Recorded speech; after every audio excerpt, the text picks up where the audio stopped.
Vasudevaya.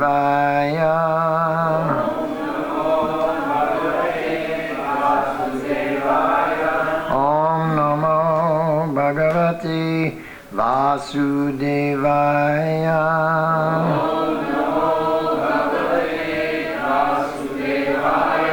Om Namo Bhagavate Vasudevaya.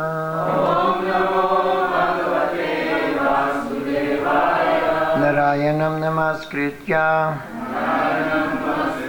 Naram chaiva narottamam Devim saraswatim vyasam Tato jayo mudirayet Nashtapraye svabhadreshu Nityam bhagavata sevaya Bhagavat Yuttama Shloke Bhaktir Bhavati Naistiki Om Agyantimirandasya Yananjana Shalakaya Chakshurun Militam Yena Tasmai Sri Guruve Namaha Mukham karoti vachalam Pangum langayate girim Yat kripatamahang vande Sri Gurun dinatarinam Vanchakalpatarubhyascha Kripa sindubhya evacha Titanang pavanebhyo Vaishnavebhyo namo namaha Sri Krishna Chaitanya Prabhu Nityananda Sri Advaita Gadadhara Shivasadi Gaura Bhakta Vrinda Hare Krishna, Krishna Krishna, Hare Hare, Hare Rama, Rama Rama, Hare Hare. So we're continuing our study of the Srimad Bhagavad Gita as it is, as it always was, and as it always will be. And this is chapter 8, Attaining the Supreme. So this is a very wonderful chapter. Attaining the Supreme means what we do in Krishna consciousness, how we behave, how we act in order to attain the Supreme. And this comes under the heading of Abhideya Tattva. Abhideya Tattva means that once we understand we have a relationship with Krishna, then we have to always act in such a way to further that relationship. Not that I'm acting for my benefit, but I'm acting to further the relationship with Krishna, which means that I'm acting for his benefit, because that's how you further any relationship. You do service for the object of your love, and that cements the relationship. So, 8th chapter, Attaining the Supreme, and text number 8. You'll be happy to know that text number 8, the same shloka, same translation, and same purport in both the 72 edition and the 83 edition. So everybody agrees on 8:8.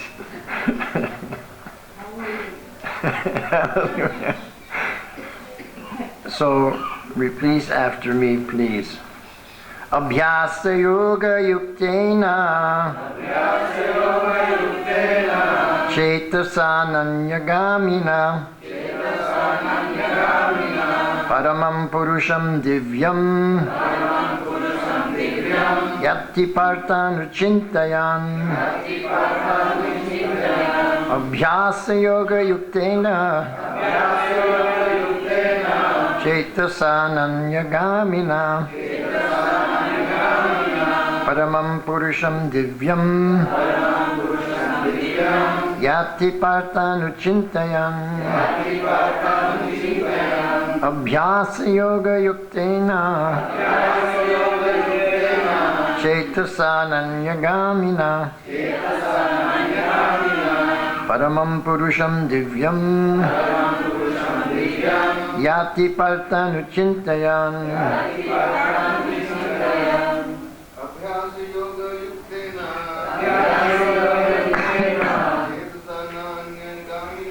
Chetasananyagamina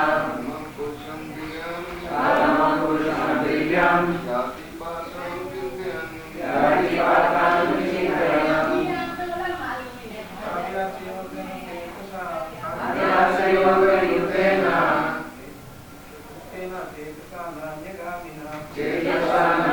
Chetasananyagamina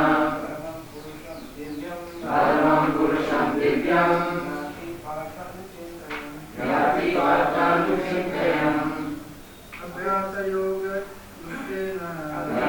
Yoga Yuktena Chetasananyagamina Paramam Purusham Divyam Yati Partanuchintayan Abhyasa Yoga Yuktena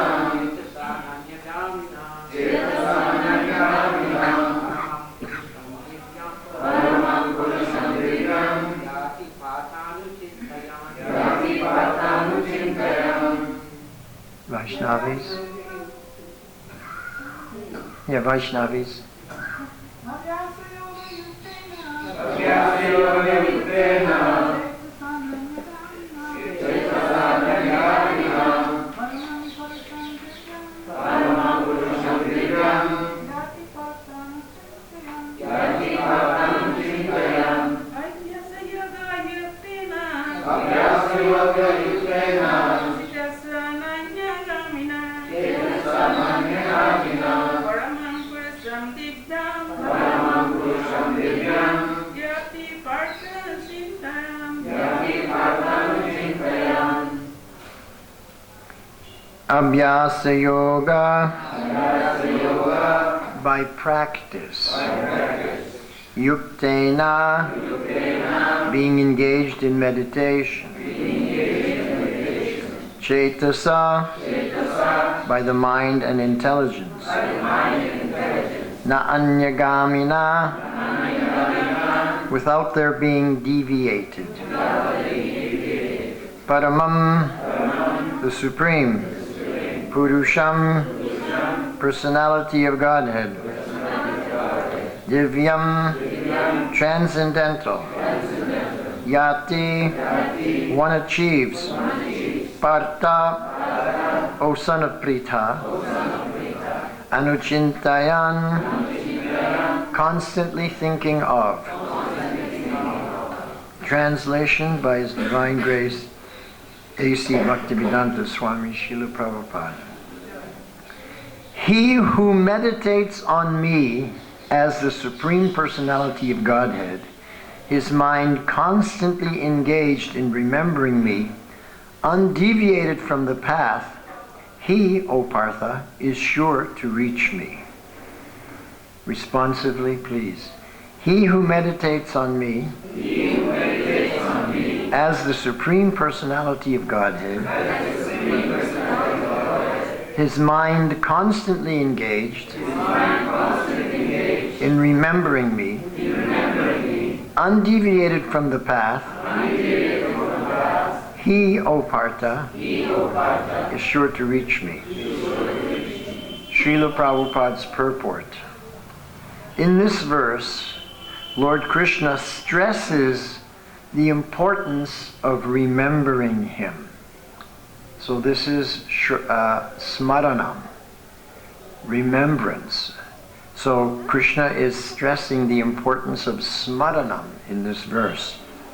One's memory of Krishna is revived by chanting Mahamantra, Hare Krishna.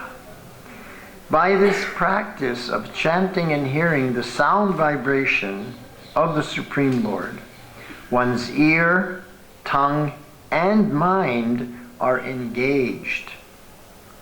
This mystic meditation is very easy to practice, and it helps one attain the Supreme Lord. Purusham means enjoyer. Although living entities belong to the marginal energy of the Supreme Lord, they are in material contamination. They think themselves enjoyers, but they are not the supreme enjoyer. Here it is clearly stated that the supreme enjoyer is the Supreme Personality of Godhead in his different manifestations and plenary expansions as Narayan, Vasudeva, etc. The devotee can constantly think of the object of worship, the Supreme Lord, in any of his features, Narayan, Krishna, Rama, etc., by chanting Hare Krishna. This practice will purify him, and at the end of his life, due to his constant chanting, he will be transferred to the kingdom of God. Yoga practice is meditation on the Supersoul within. Similarly, by chanting Hare Krishna, one fixes his mind always on the Supreme Lord. The mind is fickle, and therefore it is necessary to engage the mind by force to think of Krishna. One example often given is that of the caterpillar that thinks of becoming a butterfly, and so is transformed into a butterfly in the same life. Similarly, if we constantly think of Krishna, it is certain that at the end of our lives, we shall have the same bodily constitution as Krishna. So this is such an important verse, especially for us. So let's really go deep into what Krishna is saying and how Prabhupada is expanding it. So in this verse, Lord Krishna stresses the importance of remembering him. And one's memory of Krishna is revived by chanting the Mahamantra Hare Krishna. So the process is Shravanam, Kirtanam, Smaranam. Shravana means hearing. When we hear the holy names, it enters into our consciousness and into our heart. And that sound vibration, which is non-different than Krishna, when it is received in the heart, then Cheto Darpana Marjanam. It cleanses the mirror of the heart, Mahadavagni Nirvapanam, and wipes away all the illusory and dirty things that are in the heart due to material contamination. So that is Shravanam. Shravanam comes first and is based on chanting when we do our yoga meditation. So from this chanting and hearing, we get smaranam, remembering.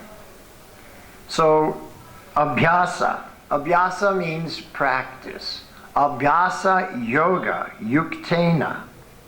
So yukta means engaged. It also means connected. So that when we're engaged in our service to Krishna, we're connected to Krishna. When we chant the holy names of the Lord, we're engaged in that service, but we're connected to Krishna through his holy names. But it's abhyasa yoga. It's not just abhyas, it's abhyasa yoga. And Prabhupada explains here that yoga means to control the mind and senses. And that the chanting and hearing the sound vibration, then we're engaging the ear, the tongue, and the mind in the service of the Lord. But if the mind is thinking of something else while we're doing this abhyasa yoga, while we're chanting his holy name, then what happens? We're not connected to Krishna. Because the connection is through our consciousness. The International Society for Krishna Consciousness. So I'm going to give you an example to make this very clear. All of us are educated. We've been to college. We sat in front of the professor and we took notes when he spoke. Everybody remember that? And in order to take the notes, you have to hear exactly what he says. The sound vibration has to enter into your ear and into your consciousness, and then you can write down the notes. But sometimes when we do this, our mind starts wandering, and then we miss the next point that the professor makes. So we have to lean over and copy from our neighbor's notes and put it in our notes because we missed the point. Anybody ever had that experience? So what happened there? When you think, you can't hear. That's why we missed the point. As soon as the mind starts wandering, you can't hear because you're no longer focused on hearing. So we've all had this experience. Now when you apply it to our bhakti yoga, the same principle is there. If your mind is thinking something else during your chanting, then you are not hearing.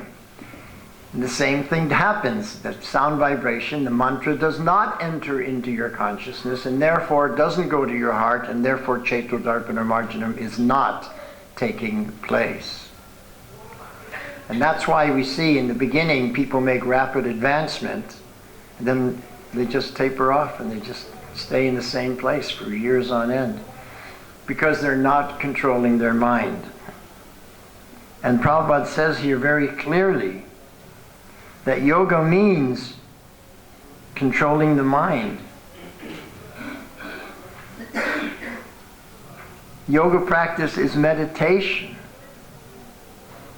And by one chanting Hare Krishna, one fixes his mind always on the Supreme Lord. But if we're fixing our mind on some problem we have in life, what I have to do today, or what I have to do in the future, or what I did in the past, I have remembrances, reminiscences of the past, or I have hopes and aspirations for the future.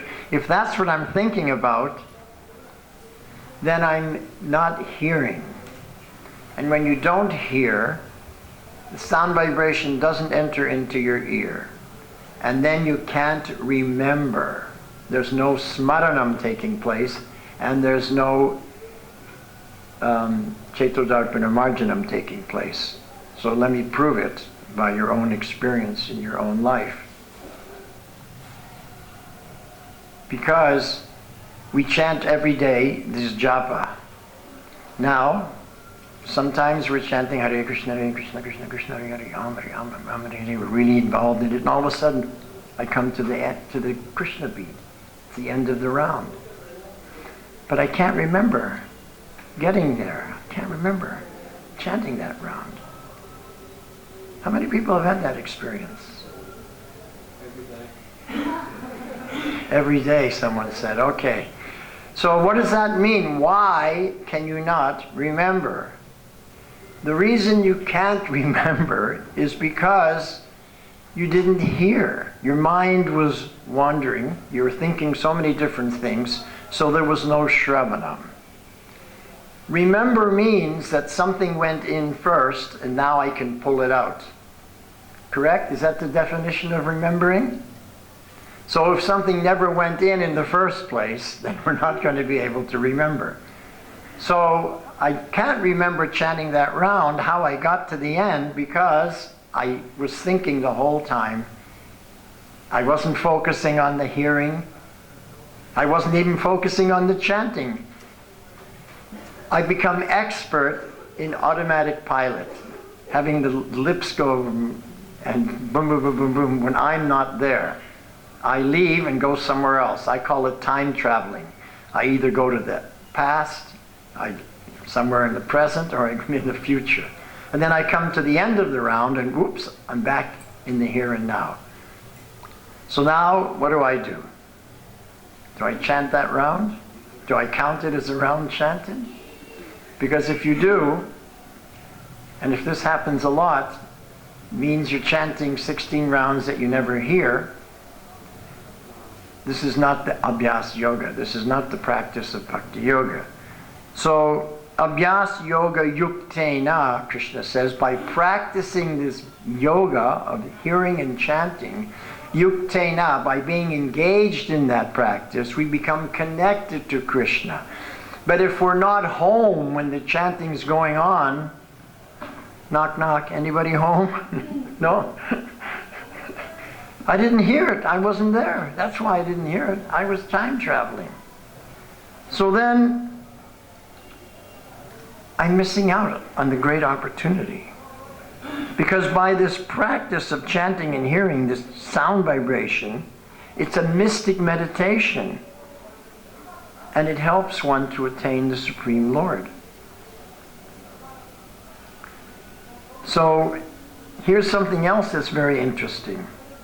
The devotee can constantly think of the object of worship, the Supreme Lord, in any of his features, Narayan, Krishna, Ram, etc., by chanting Hare Krishna.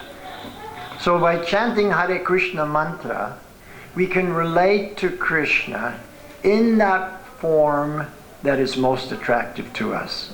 Yeyatamam prapadyante tam stataiva bhajamyaham, Krishna says in Bhagavad Gita, that as you approach me, I reciprocate accordingly. So if we approach him as Ram or as Vishnu or Narayan, whatever, he reciprocates in that way. And then we establish a relationship in that way. Now what if we're just chanting our rounds just to get it over with?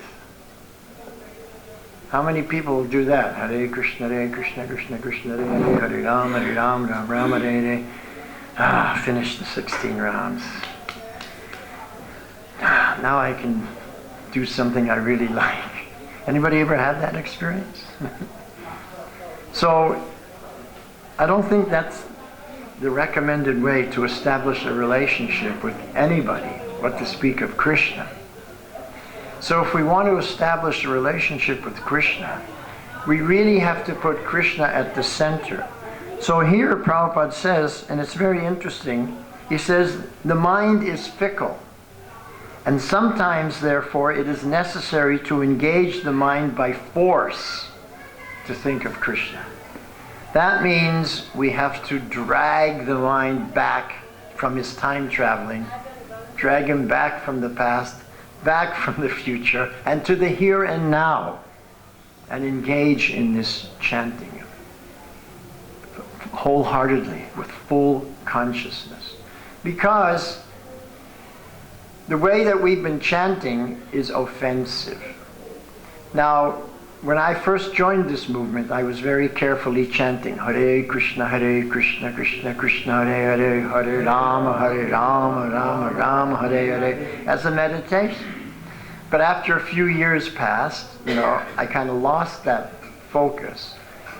And I was just chanting to, it's my duty, I got to do this. And I discovered, while I was chanting, that I was able to solve a lot of problems. I could think very clearly. So then I developed a habit in the 80s that whenever I had a problem that I couldn't resolve, I'd pick up my beads and start chanting so that I could think about the problem and solve it. And then one day, I remember it very clearly, all of a sudden I had a very powerful realization, sometime in the mid-80s, that what am I doing? I'm programming myself to chant offensively, to train, to be inattentive. I'm programming myself to be inattentive. So I took a sankalpa. I promised myself I would never do that. I had trained myself that I'm always going to focus on the holy name. I'm not going to be inattentive while chanting.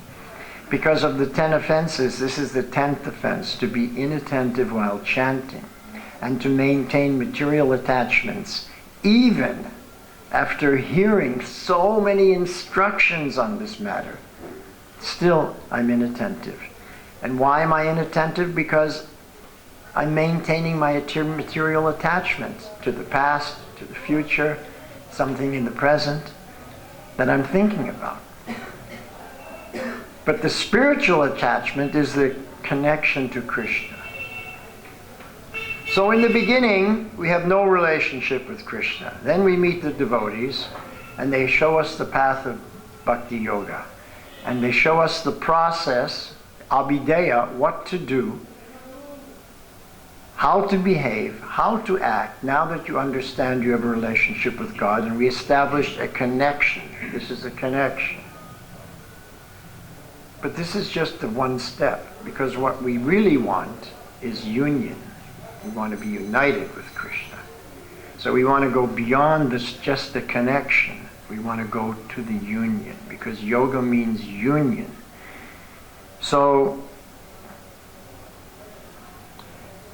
Cetasa Ananyagamina, by practicing this yoga, by the mind and intelligence without being deviated, without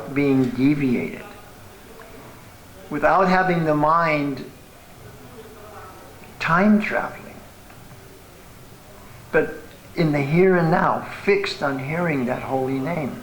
That's the process of mantra meditation.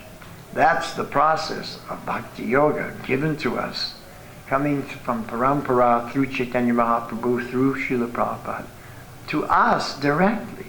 And Krishna is saying here in this chapter, attaining the Supreme, you want to attain the Supreme, this is how you do it. Abhyasa yoga yuktena. You get connected through practicing this yoga. How? Cetasa Ananyagamina, by the mind and intelligence being fully connected without deviation. And then, Paramam Purusham Divyam Yat Partana Chintayam. You're constantly thinking of the Paramam Purusham Divyam, that transcendental, supreme enjoyer, the Supreme Personality of Godhead, and that is Smaranam. So through the Shravanam, you get to Smaranam. And if the Shravanam is bad, there will be no Smaranam. So this is something that we have to focus on, because this is the science of self-realization. We have to do the process correctly. It's not that I do it wrong and Prabhupada's going to give me the mercy and I'm going to go back home, back to Godhead, even though I did it wrong, because I'm getting the mercy. But I remember very clearly what Prabhupada said, and it became very well known throughout ISKCON. First deserve, then desire. We desire Prabhupada's mercy, but first deserve, then desire. We're desiring without being deserving. If we're doing the process wrong, if we're not correcting our mistakes, then we're not deserving. It's all right in the very beginning when we're at square one. It's understood we're going to have difficulty, we're going to do it wrong. But if we don't correct it after 10 years, after 20 years, after 30 years, after 40 years, then we become hamsters. You know what a hamster is? Who knows? The hamster, he lives in a cage and he's on the wheel going like this. You've seen him in the pet shop?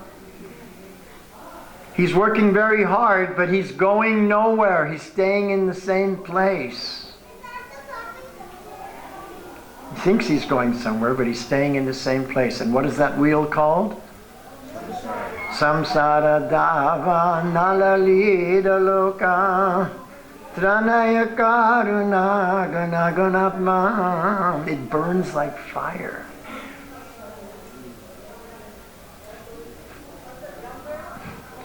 So we don't want to be like hamsters. We don't want to stay in the same place. We want to make advancement. And the advancement is made through the Shravanam. And through the Shravanam, Smaranam comes automatically. If you find that you're not remembering Krishna all the time, if you find that your mind doesn't go to the chanting of the Maha Mantra all the time, then maybe your Shravanam is defective. So this is how we can test ourselves. Where is my mind going to?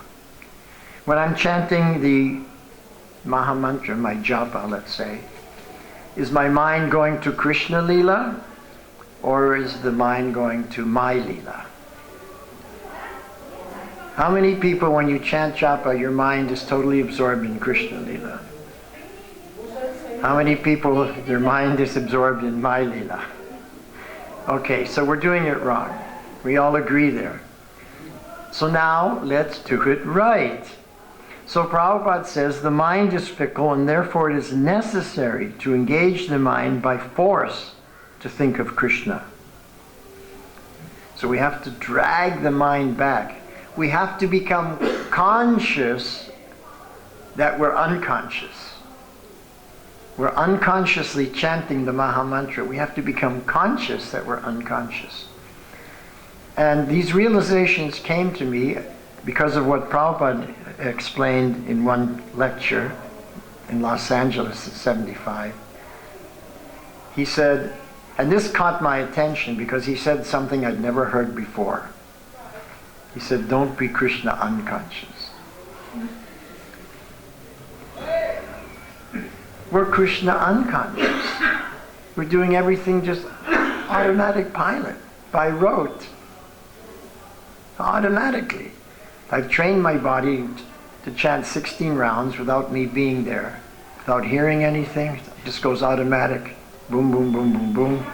At the end of, as soon as I come to the Krishna beat, I become conscious for 1 second, turn the beats around, start chanting again, and again I start time traveling. We have to stop this, because we're wasting our human form of life. We're not going to go back home, back to Godhead, if we chant like this. And this is 100% sure, because the 10th offense is to be inattentive while chanting and maintaining material attachments. And nobody goes back to Godhead by committing offenses every single day. Once we realize that I'm not going to go back to Godhead if I'm committing offenses to the holy name every day, 16 times, or whatever, then you come to the realization, I've got to fix the problem. In order to fix a problem, first you have to understand, I have a problem. If you don't know you have a problem, then I can't fix it. I can't fix it, my problem, if I don't know I have a problem. But once I realize I've got a problem, then I look for a solution. And this was what happened in the 1980s. I realized I had a problem. I was inattentive. I was chanting wrong. So I came up with various different strategies all along the way. Yeah, different strategies while I'm chanting to remain fixed on hearing. And I improved different strategies, got better and better and better, so that I could focus more and more. So the strategies that I was doing in the 80s and 90s, I'm not doing anymore. The strategies I have now are much more powerful. So I'm going to share with you 2 of these strategies to help you to focus your mind. So here's the first strategy. Before we begin the chanting, you sit down wherever it is you chant, and it's recommended that you chant in the same place every day. If you're in your home, then in front of your altar, nice, comfortable place. And before you start, take a few deep breaths, because deep breathing calms the mind. And then the strategy that I came up with, it's not even a strategy. I use the word strategy, but actually it's more than a strategy. It's my lifestyle. It's the way I chant, the way I perform bhakti yoga. So the first thing I do is I want to thank Krishna for everything he's done for me. So we're trying to establish a relationship with Krishna. So when someone has done something for you, you want to say thank you, because that shows gratitude. So there's different ways of saying thank you. You can just say thank you, and that's nice. Or you can send an email saying thank you very much. I really appreciated what you did for me. I just want to let you know that I'm very much appreciative. That's better.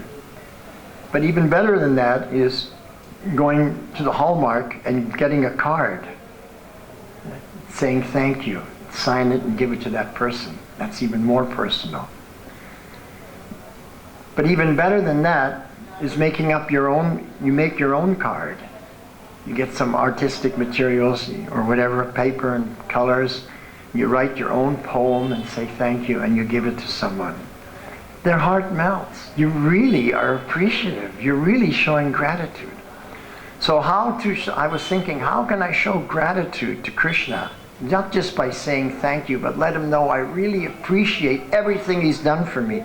And what is he giving to me that I should say thank you for? How about every breath I take is given freely by Krishna? How about every morsel of food I put in my mouth is given by Krishna? The association I have is given by Krishna. The clothes I'm wearing is given by Krishna from the soil. So everything comes from Krishna. So I want to thank Krishna for everything, including my spiritual master, sending my spiritual master to me, giving me good health. I want to thank him for all these things, thanking him for this life of devotional service. So I was thinking, how can I give a gift to Krishna to let him know I really appreciate it, that I'm really thankful, not just say thank you. Like sometimes we hurt somebody. We say something and hurt them very badly.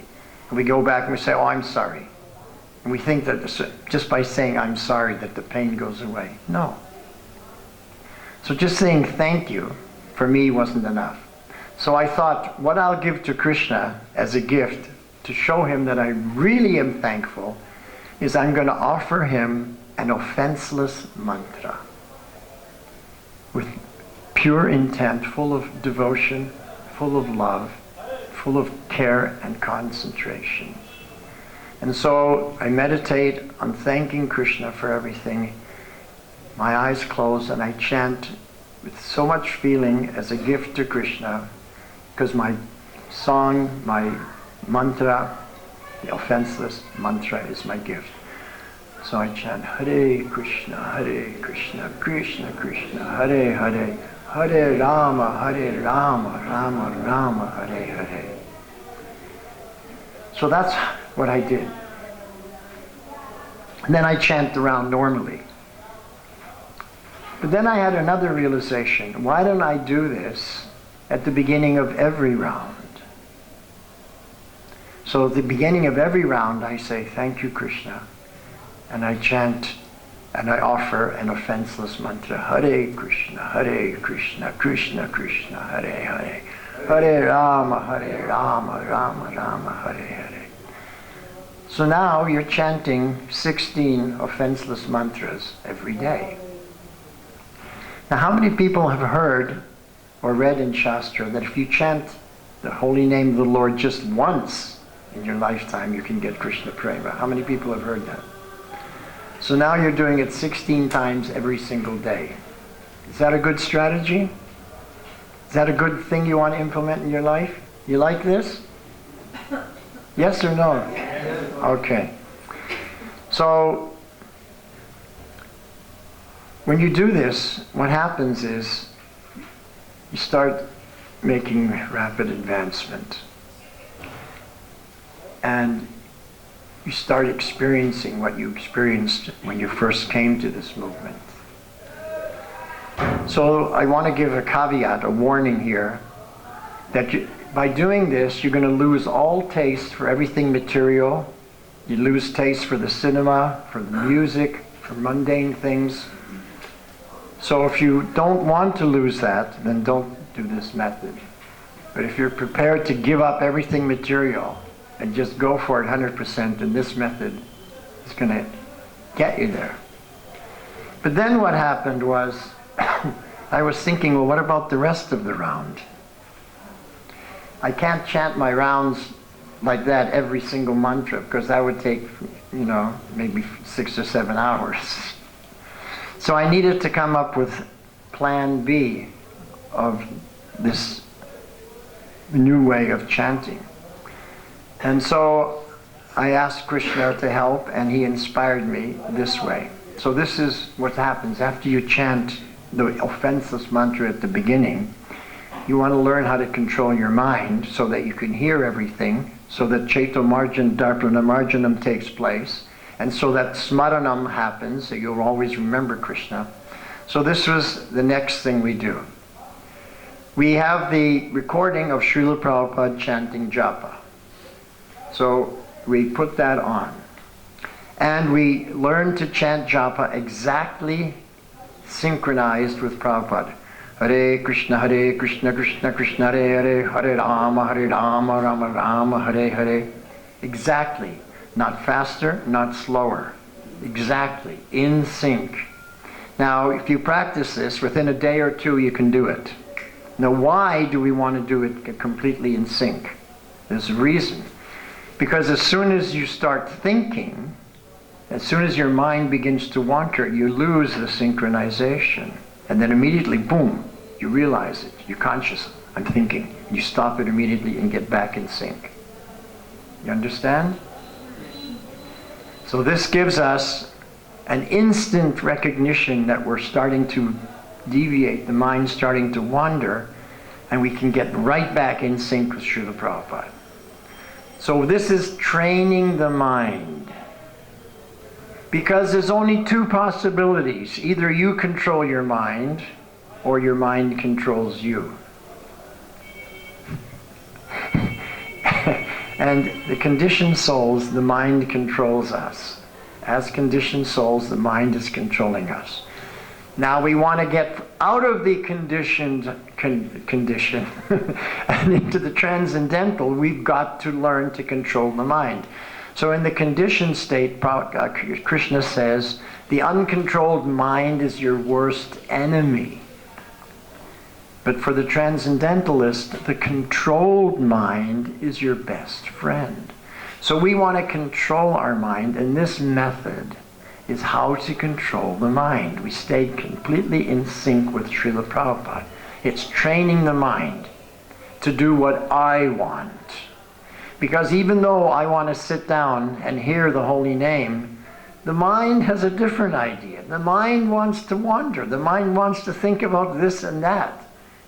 The mind doesn't care that you want to just meditate on the holy name. And that gave me the realization, how can I even say it's my mind? Because he's completely independent. Does whatever he wants. Only it's my mind if the mind does what I want. So the mind has to become the servant of the servant of the servant. The mind has to become a Vaishnava, because if your mind doesn't become a Vaishnava, it's going to be very difficult for you to become a Vaishnava. You understand?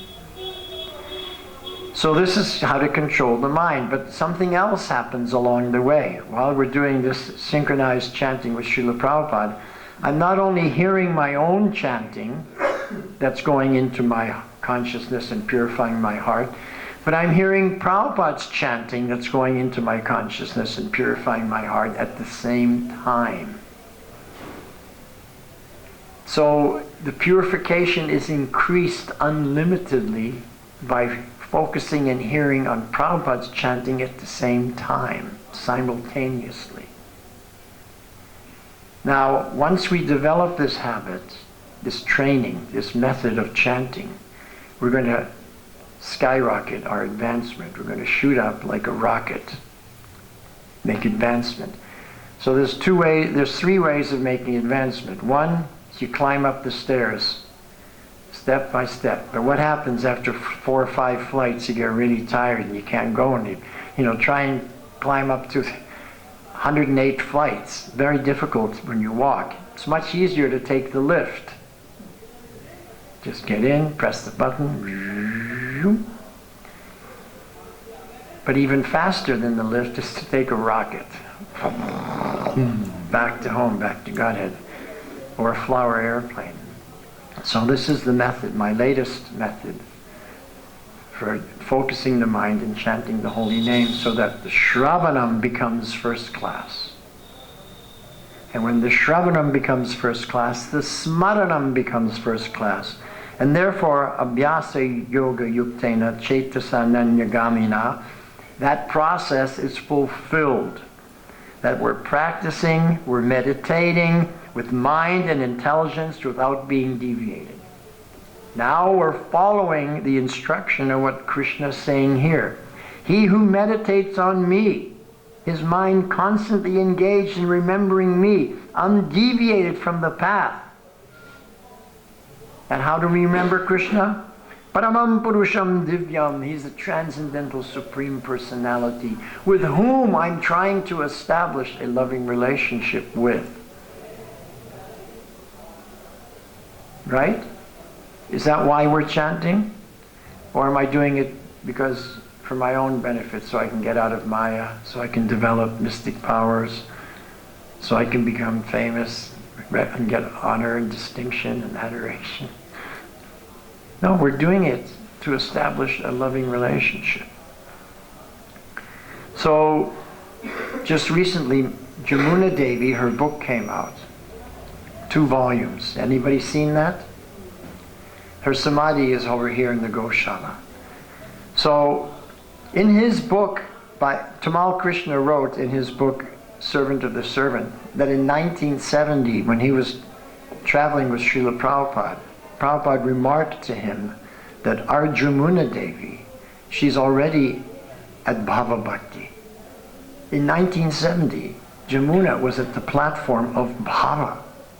The next step is Prema. She got 8/9 of the way there in 4 years.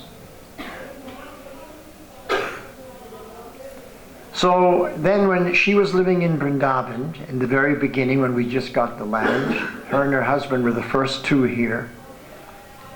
And she revealed, she had a lot of association with Prabhupada, and she revealed that she was very attracted to Krishna in his childhood form. So Prabhupada told her, then what you have to do is you have to meditate and follow in the footsteps of Mother Yashoda. We don't go direct to Krishna, but we always go through one of the associates of Krishna. So Prabhupada said to her that you should now follow this process by going through Mother Yashoda. So what was Prabhupada teaching her? Who knows the answer? Anybody? The relationship to Krishna. Well, that everybody knows. What specifically was he teaching her?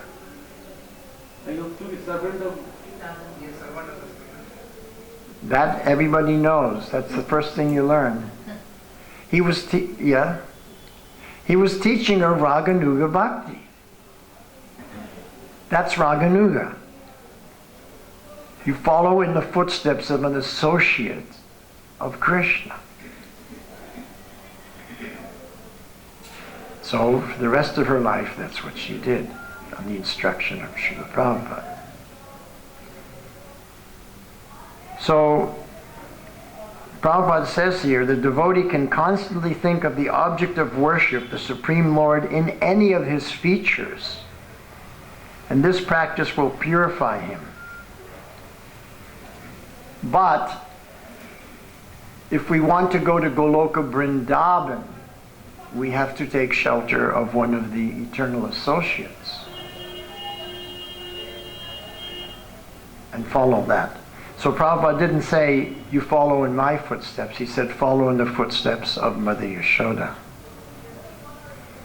So we may not be at that level of Raganuga Bhakti, at Bhava Bhakti right now. We may be at this level. The mind is fickle, and therefore it is necessary to engage the mind by force to think of Krishna. So we're all at different stages of advancement. So whatever stage of advancement you're at, you should know what stage of advancement you're at, what level you're at. And this is called Krishna consciousness. Don't be Krishna unconscious. First become conscious, and then you can become Krishna conscious. We have to become conscious that we're always dealing with Krishna. That we're always doing everything for Krishna. That we're always having a relationship with Krishna. That's a generalization. But what is the specific relationship I have with Krishna? Then it becomes more focused. And as we become more and more purified, our relationship becomes more focused. And this comes from Shravanam, Kirtanam, Smaranam. If we do the process correctly, we get the result. If we do the process incorrectly, what happens? We don't get the result. We don't get the result because we're still at the offensive stage of chanting. There has to be a clearing stage. And then you come to the pure stage. Somehow or other, Jamuna Devi went through the clearing stage and got to the pure stage in 4 years. If she can do it, then we can do it. She's a contemporary. She was born in America, just like many of us. She went through the education system that we all went through. But after 4 years, she was already at the clearing stage of chanting and had attained Bhava Bhakti. So let's be inspired by her. She can do it, so we can do it. So let's get serious about our chanting because this is the essence. Harinama, Harinama, Harinama, Eva Kevalam Kalo Nasyeva, Nasyeva, Nasyeva Gatir Anyata. There is no other way. There is no other method. This is it. So now let's just do it correctly. And then, as Prabhupada says, that if we constantly think of Krishna, it is certain that at the end of our lives, we shall have the same bodily constitution as Krishna, which is Satchidananda. Is that what we want? Then now you know what to do? So do it. And don't say, I'm not the doer. You are the doer. You have to do it. One time my temple president said, you're not the doer, Prabhu. I said, oh, well then here, you chant my rounds for me. Of course I'm the doer. I'm doing the bhakti yoga. I gave up everything else to do this. So are there any comments or questions? Yes? When we are chanting in group in the temple, there we don't have the opportunity to play chanting of Prabhupada. Then you don't have the opportunity to hear Prabhupada chant.